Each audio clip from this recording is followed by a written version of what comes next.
Hello မင်္ဂလာပါရှင်ကိုတို့မတို့ရေဒီနေ့10ရက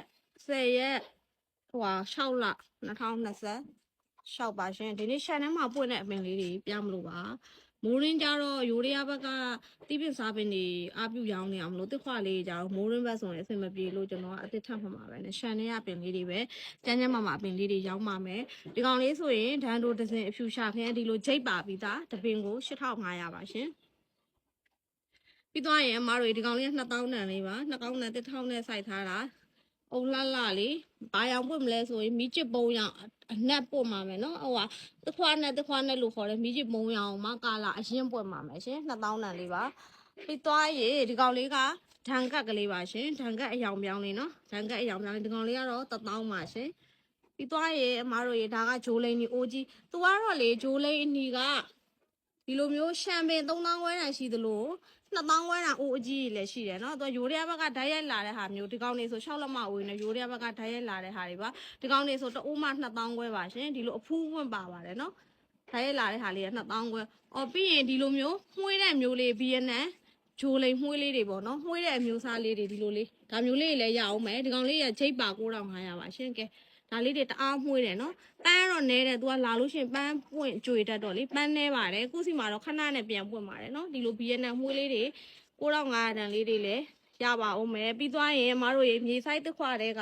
ဒီလိုအုံတစ်ခွာပေါ့နော်အုံတစ်ခွာ13000တန်လေးတွေလည်းရပါမယ်ဒီအုံတစ်ခွာရေတစ်ခွာအာဒီဖြန်းလောက်အဲ့ဒီပေါ့ဆိုဟိုကနေအောင်နဲ့ရှာထားလိုက်တလားဟိုဘက်နောက်ထဲဆိုနေအောင်မရလို့အပွင့်မပွင့်နိုင်မနဲ့နေအောင်ရတဲ့နေရာလေးရှာထားနော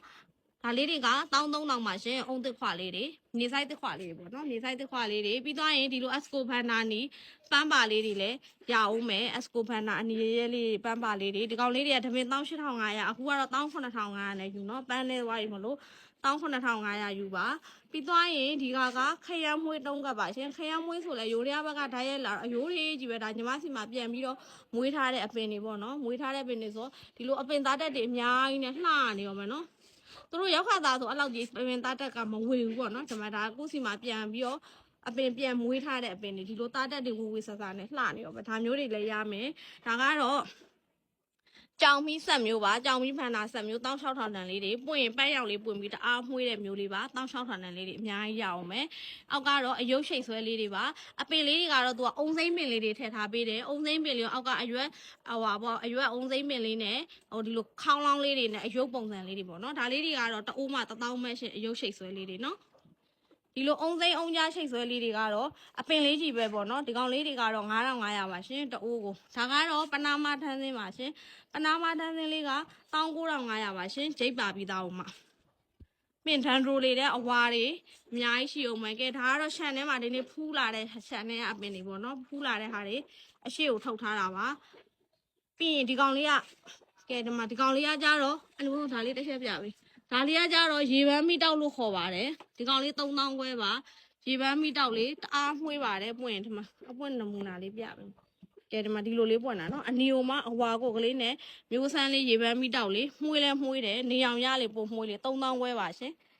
်သူကတော့ဒီလိုမီးသွေးနဲ့စိုက်ထားတာပေါ့နော်မီးသွေးနဲ့စိုက်ထားတာရှမ်းမင်လေး3000ခွဲပါရှင်တန်ပါတယ်သူကပြိုးပင်လာကားသားပင်တော့2000ကျော်ပေးရတယ်အဲ့ဒီမျိုးပါလीနော်ပြီးရင်ဒီမှာကျဲတန်းစင်းလေး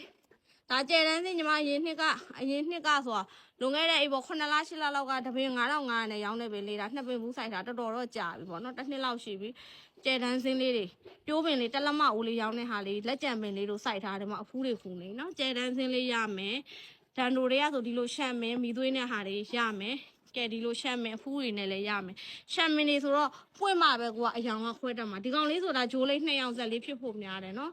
ဂျိုးလေး2ယောက်ဆက်အနီခရမ်းဂျိုးလေး2ယောက်ဆက်လေးဒါအပွင့်ပုံစံလေးလည်းရှာပေးမယ်ဒါလေးတွေလည်းရပါမယ်ပြီးသွားရင်ကဲဒီမှာရိုးရန်ရှေကက်ကဲဒီမှာတွေ့လားတစ်ခေါက်နဲ့ပဲစိုက်ထားတယ်တစ်ခေါက်နဲ့ပဲဒီလိုစိုက်ထားတယ်အမြင့်ဆွဲလေးတွေရိုးရန်ရှေကက်ကလေးဒါမျိုးလေးလည်းရမယ်ကဲဒီအိုးသေးလေးကတော့အပွင့်ပါတယ်နော်အဖူးလေးလည်း2ဖူးပါအောင်မယ်ဒီဘက်ကအပင်လေးကတော့အခုမှအဖူးစဖူးနေတာပေါ့နော်ဒါလေးတွေရပါမယ်ရှင်ဒီနေ့ရှားမယ်အပင်လေးတွေပါရှမ်းပင်လေးတွေဖြစ်တဲ့အတွက်ကျန်းကျန်းမာမာတန်တန်ဆွမ်းဆွမ်းလေးတွေရမယ်ဒီအောက်ကပင်လေးပြပြီးတော့